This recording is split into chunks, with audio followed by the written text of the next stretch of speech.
الله الذي له ما في السماوات وما في الأرض وويل للكافرين من عذاب شديد. الذين يستحبون الحياة الدنيا على الآخرة ويصدون عن سبيل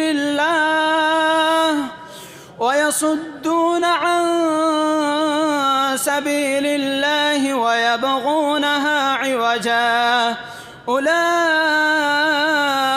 في ضلال بعيد.